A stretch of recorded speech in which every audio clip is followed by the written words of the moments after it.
வில்லிவாக்கம் சென்னையோட ஒரு முக்கியமான தொகுதிகள்ல எஸ். இதுவும் ஆமா. அப்படின்னே சொல்லணும். நடுத்தர வர்க்க மக்கள், தொழிலாளர்கள் அதிகம் இருக்கக்கூடிய ஒரு பகுதியா வில்லிவாக்கம் இருந்துட்டு இருக்கு. வில்லிவாக்கம் தொகுதிய பொறுத்தவரைக்கும் ஒரு 7 முறை திமுக ஜெயிச்சிருக்காங்கன்னு நெனைக்கிறேன். ம். 2 முறை அதிமுக. கம்யூனிஸ்ட் ஜெயிச்சிருக்காங்க.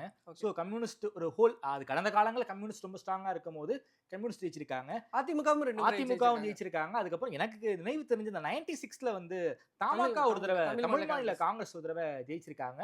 ஒரு திமுக ஒரு ஸ்ட்ராங் ஹோல்டு. ஹோல்டு இருக்கக்கூடிய ஒரு தொகுதி தான்.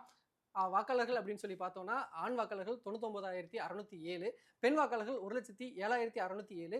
இங்கேயுமே வந்துட்டு ஒரு ஒரு 2,00,000 வாக்காளர்கள் இருக்காங்க. இதுவுமே ஒரு ஸ்டார் தொகுதி அப்படின்னே சொல்லணும். அதற்கான காரணம் நம்ம எல்லாருக்கும் தெரியும். ஆதவர்ஜுனா அவர்கள் இந்த தொகுதியில போட்டி போடுறாரு. ஆதவர்ஜுனாவுக்கு எதிராக திமுகவுல இருந்து கார்த்திக் மோகன் அவர்கள் போட்டி போறாரு. கார்த்திக் மோகன்னு சொன்னா யாருக்கும் தெரியாது. அண்ணா நகர் கார்த்திக்னு சொன்னா எல்லாருக்குமே தெரியும். ஸோ அந்த அளவுக்கு அண்ணா நகர்ல வந்து ரொம்ப தீவிரமாக களப்பணி செய்து கொண்டிருந்தார் கார்த்திக் மோகன் அவர்கள். அவங்க குடும்பத்துக்குன்னு ஒரு நல்ல பேக்ரவுண்ட். நாம் தமிழர் கேண்டிடேட்டை பத்தி நாம பேசி ஆகணும். ரோஷினி அவங்க வந்து ஒரு திருநங்கை. ஓகே. அவர்களுக்கு நாம் தமிழர் சீமான் அவர்கள் ஒரு வாய்ப்பு இந்த மாதிரியான கொடுத்திருக்காரு. விஷயங்களை தொடர்ச்சியா அவர் கண்டிப்பா பண்ணிட்டு இதையெல்லாம் இருக்காரு. நிச்சயமா நாம வந்து பாராட்டியே ஆகணும். அது போன எலெக்ஷன்ஸ்ல எப்படி இருந்திருக்கு அப்படின்னா 2021ல வெற்றி இலக்கணம். நம்மளோட பதில் என்னவா இருக்கு அப்படின்னு சொல்லி பார்த்தோம்னா 2026 கருத்து கணிப்பின்படி வில்லிவாக்கத்துல கார்த்திக் மோகன் திமுக சார்பாக களமிறக்கப்பட்டிருக்க வேட்பாளர் 43% எடுத்து ஒரு வெல் செட்டில் ஒரு மிகப்பெரிய லீட்ல கார்த்திக் மோகன் அந்த இடத்துல ஜெயிக்கிறாருன்னு சொல்றீங்க. ஆமா 2வது இடத்துக்கு தான் மிகப்பெரிய போட்டி இருக்கு. ஆமா.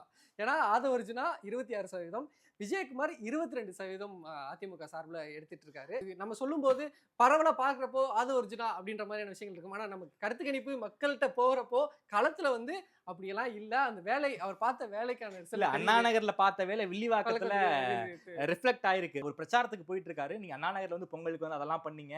மீண்டும் எங்களுக்கு அதெல்லாம் அண்ணா நகருக்கு பண்ண மாதிரியே எங்களுக்கு பண்ணுவீங்களா?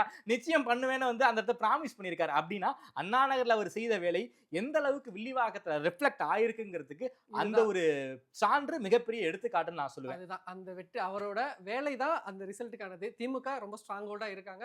அதை தாண்டி கேண்டிடேட்டோட ஒர்க் அவரோட ஒரு இளைஞர் கேண்டிடேட் ஒர்க் கிடையாது. கேண்டிடேட்டுடைய மெரிட் அந்த இடத்துல 43% வந்து கார்த்திக் மோகன் வில்லிவாக்கத்துல லீட் எடுக்கிறார். அதுதான் அதனோட கருத்து கணிப்பா இருக்கு.